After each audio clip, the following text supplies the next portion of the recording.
Ang Ginoo manaak kaninyo. Manausab kadimo. Pagbasa gikan sa Santos nga Ebanghelyo sumala ni Juan. Himayaon ikaw o Ginoo. Nakahaling kini og mainit nga panaglalisay sa mga Hudiyo. Unsaon man ining tawhana paghatag kanato sa iyang lawas aron kanon, nangutana sila. Si Jesus miingon kanila, sultihan ko kamo, kung dili kamo mukaon sa unod sa anak sa tao, ug dili mo inom sa iyang dugo, dili kamo makabaton og kinabuhi. Ang mukaon sa akong unod ug moinom sa akong dugo, may kinabuhing walay katapusan ug banhawon ko siya sa katapusang adlaw. Kayang akong unod mao ang matuod nga kalanon, ug ang akong dugo mao ang matuod nga ilimnon. Ang mukaon sa akong unod ug moinom sa akong dugo, magpuyo dinhi kanako ug ako diha kaniya. Ang buhing amahan maoy nagpadala kanako, ug tungod kaniya nabuhi usab ako. Sa samang pagkaagi ang mukaon kanako mabuhi tungod kanako. Busa kini mao ang pan nga gikan sa langit. Dili kini sama sa pan nga gikaon sa inyong mga katigulangan ug unya nangamatay gihapon. Ang mukaon ining maong pan mabuhi sa dayon. Gisulti kini ni Jesus samtang nagtudlo siya didto sa sinagoga sa Capernaum. Ang Ebanghelyo sa Ginoo. Dayon ikaw o Kristo.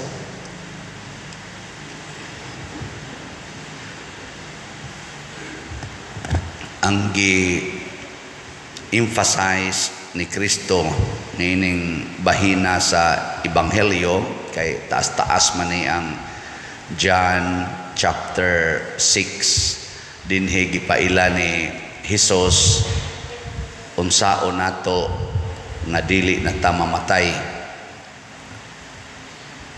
Zaman hadlok pa mo mamatay, lingi ay mong tupad na hadlok pa ka mamatay. Taas ni nga chapter, basaha o niya ninyo, Gospel ni Juan kapitulo 6. Ni adinhi niya gisaysay nga naagid ay paagi nga dili ta mamatay. Nya kani karon nga portion iya jong gi-emphasize og maayo nga mukaon gid eta sa iyang unod og moinom sa iyang dugo. Wa siya maghimo-himo og daghang pasumbingay. Ang iya gyud klaro kayo, ang akong unod, ang akong dugo. Nya karon sa atong simbahan ang emphasis ani ang pagkaon sa unod sa Ginoo maoning pagkalawat sa santos nga misa. Ni adinhi ang duha ka klase nga mukaon tas Ginoo, ang pagkaon nga naa sa iyang pulong, kay iyang pulong espiritu man og kinabuhi niya, ang pagkaon niya sa iyang yung unod og sa iyang dugo. Mao na ang duha ka bahin sa misa, ang liturhiya sa pulong gikan sa entrance hymn hangtod karong inig offertory niya, ang gikan na sad sa sana pagampo sa pagampo sa katawhan, ang liturhiya sa pulong gikan sa entrance hangtod sa pagampo sa katawhan. So iyatang busgon sa iyang pulong apil na ning humili nya. Ang sunod din ana gikan sa offertory, kanang sturoy og sibot kanang mo-offer ta hangtod na gid na inig humag pangalawat, ig final blessing, mao na siya ang liturhiya sa Eucharistia, ang pagkauna sa Ginoo. Naigdaghan nato, maminaw lang sa pulong sa Ginoo pero dili mo kalawat. No. Nya, mura lagwa. Duha man ni siya kabuok. Bisan kanang mukaon ta, kanang mukaon ba? Unsa may unang buhaton, inigsod nimo sa karinderya or sa fast food. Unsa may una? Pulong, tagpila ni, lami ni. Oh, lami na. Unsa may sagol ani? Wa ni pasayan, allergic ra ba kog pasayan. Magdiskas-diskas usa mo. Ayay, kalami is dugo-dugo.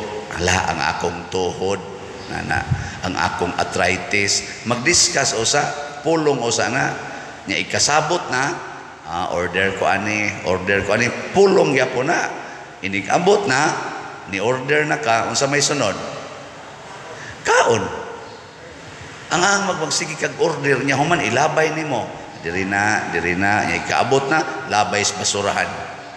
Unsa may itawag sa tindira nimo? Buang man tingin ning tawhana. Ni palit og pagkaon, nya gilabay sa basurahan. Mao ra na kamo. Musimba, nya inigabot na sa panahos pangalawat. Walang. Ana. Kuan man gud pader, wa man gud may kumpisal. Nganong wa man sad mo mangumpisal? Ngano man?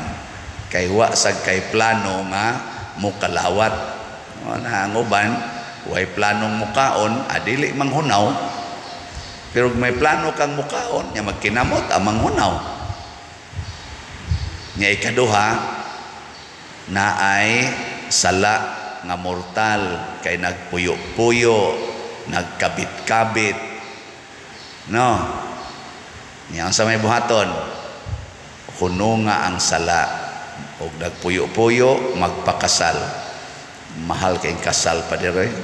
Na, sige, hanatamog ingon dinhi sa atong parokya, piso ngadto 1 million ang inyong love offering.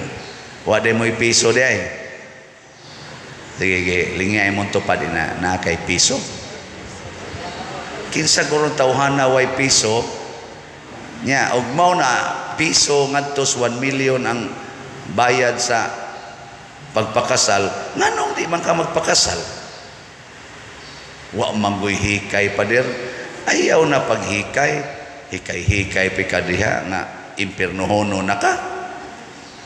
Makakuan pa ka, makapangandoy pa kaghikay nga padung nakangadto sa impierno, kay wa na kay kinabuhi. Kay matod pa ni Hesus, kung dili mo mukaon sa akong unod o sa akong dugo, mga matay gyud mo.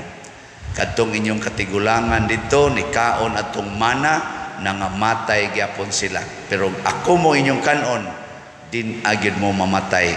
O nya, padong nakas kamatayon, maghuna-huna pa kag hikay. No? Ano di man mo muto. Biyai dayon na. Og nagpuyo-puyo, biyai dayon ng puyo-puyo, pangumpisal dayon. Ikaw niya pa din magbuwag mi. Pagbuwag mo puyo, pero ay mo pagbuwag sa inyong paghigugmaay. Kung nagsige mo kinabitay, pagbuwag yun mo sa inyong paghigugmaay, pero ayaw mo pagbuwag sa inyong paghigalaay.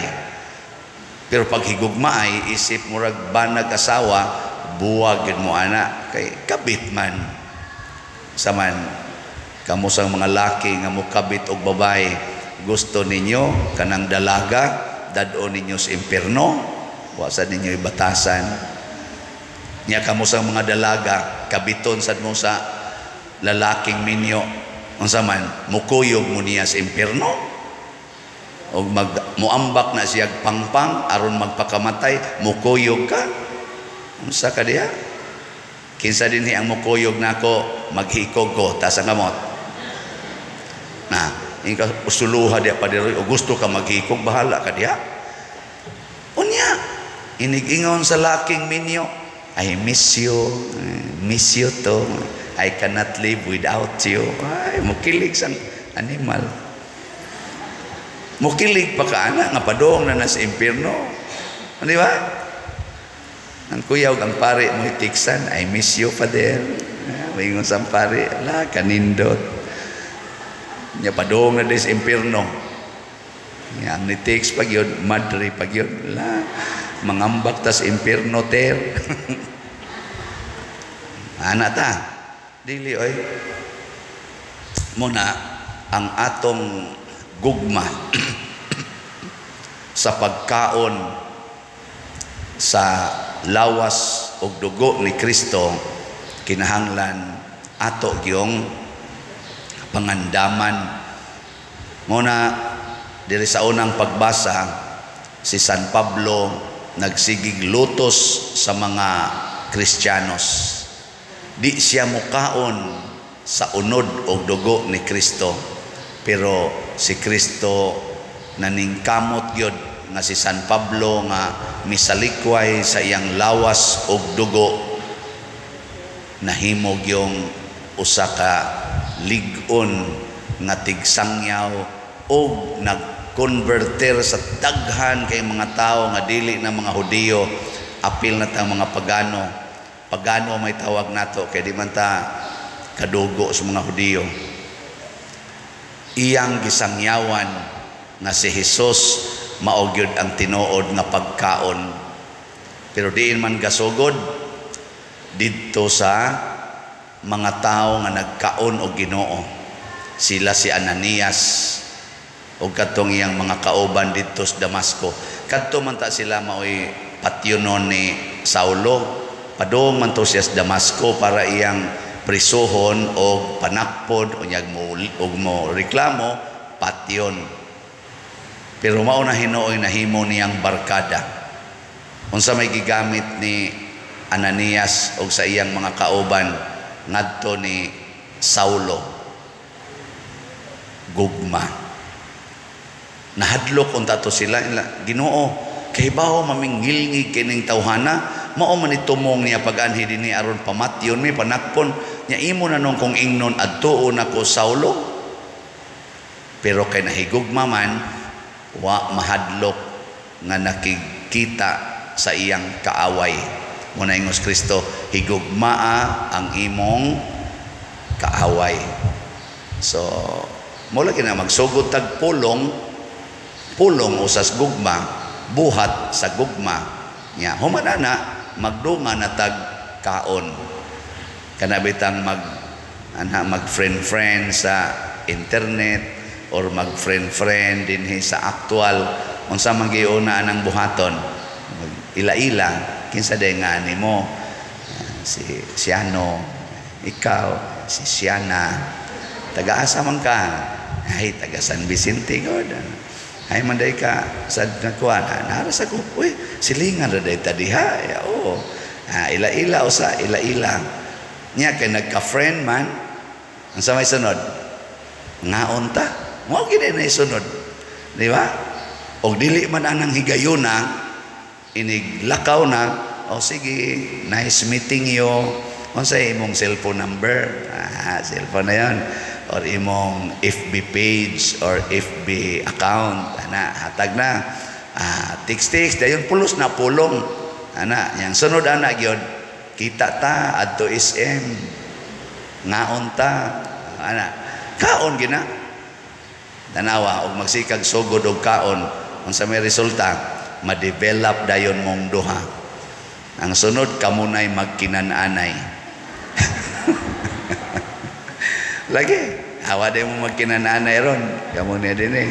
Oh Jesus, kusugay mo mukaon bisag was oras kaon gyud. Ngano man na-develop naman tungod atong kaon, pero nagsugod to sa pulong. Nya unsa mang mga pulonga, I love you, I miss you, I want to be with you always. Mo na inana.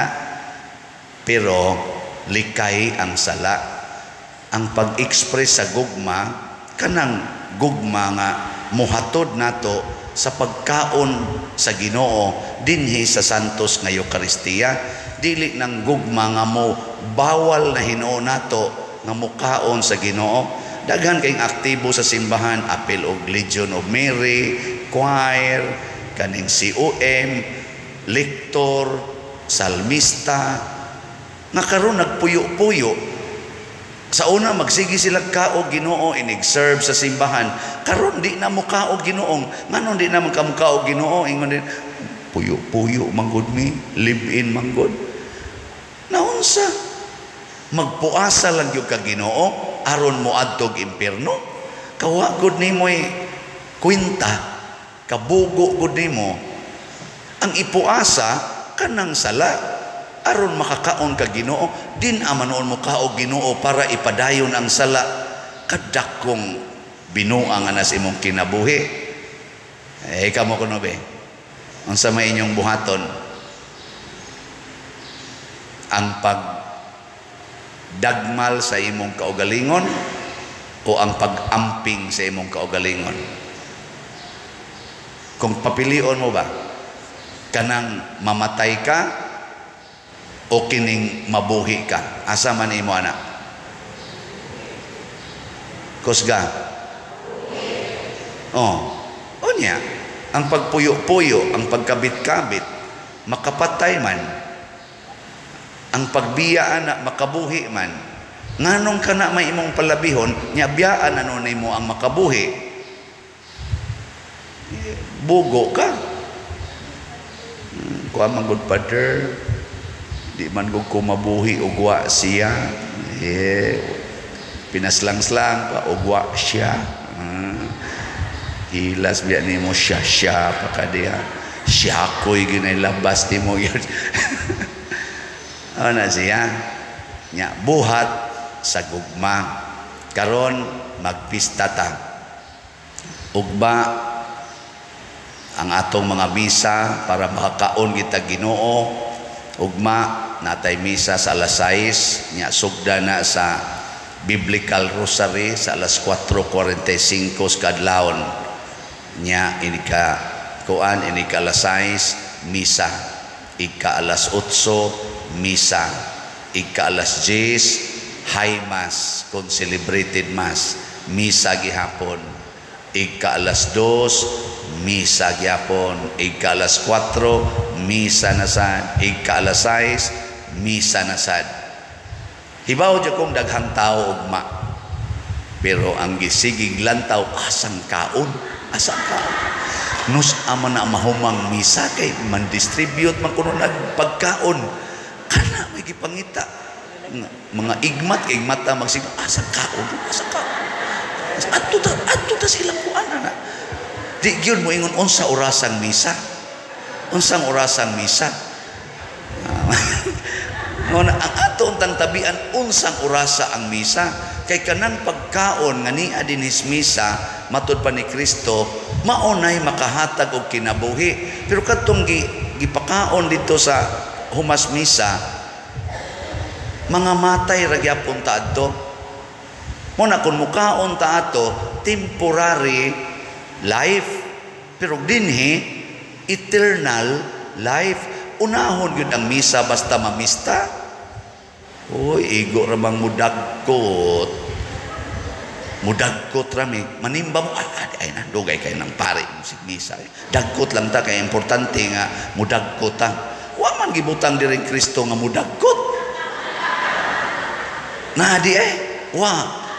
Kanang imong pagdagkot, maunay pagsignal nga nituo ko nga kining santo buhi niya, musunod ko niya, mo ni pasigaon ako akong pagtuo.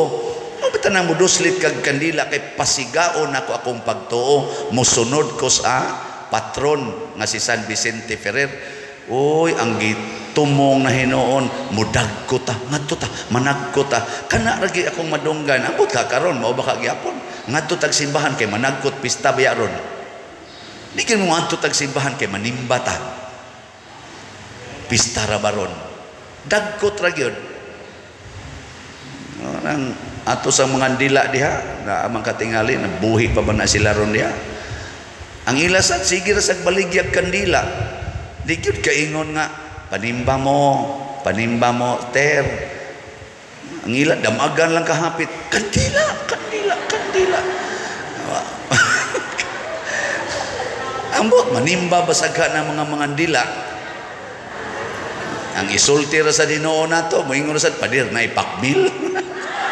Na ipaniod to, gay tagbugas pader. Di gyud moingon, pader musimba mi, pader mga lawat mi. Bahalagwa mi halin, mga lawat mi.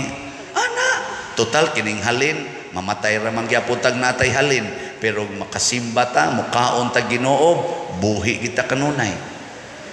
Ana, so muna ha, ugma, karong hapon, karong gabi, naatay foot procession, magprosesyon ta. Ana, unsa man na siya, aron pagpakita nga kita nagpanaw isip simbahan. Unsa may sustainer sa panaw, pagkaon, aron di ta maluya. Unsa mang pagkauna, kinig yung Eucharistia. Nya gikan ani kanang mga kusog mo simba, kanang kusog mo kaog Ginoo, mao sana sila mga manggihatagon. Oh. Kanang kusog kayong managkot, nya di mo simba, di sana manghatag. Ambot pila nila ang mupalit og slat. Ang kasagaran yung mupalit og slat, kinig yung manimba. Kana bang interesadong mo kaog Ginoo? Mao bitaw nga hinay ang atong pagpalit og slat kay naa may daghang mo follow nato kuan na gani na 100 pila na 146 naman tingali 1,000 ang atong subscriber. Maminaw na sila nya mo view nato sa kada misa, mo average ginag mga 30 to 40,000 sa YouTube lang na siya, Facebook o pay klaro pila ka buok daghan gyapon maabot na nag 1 million.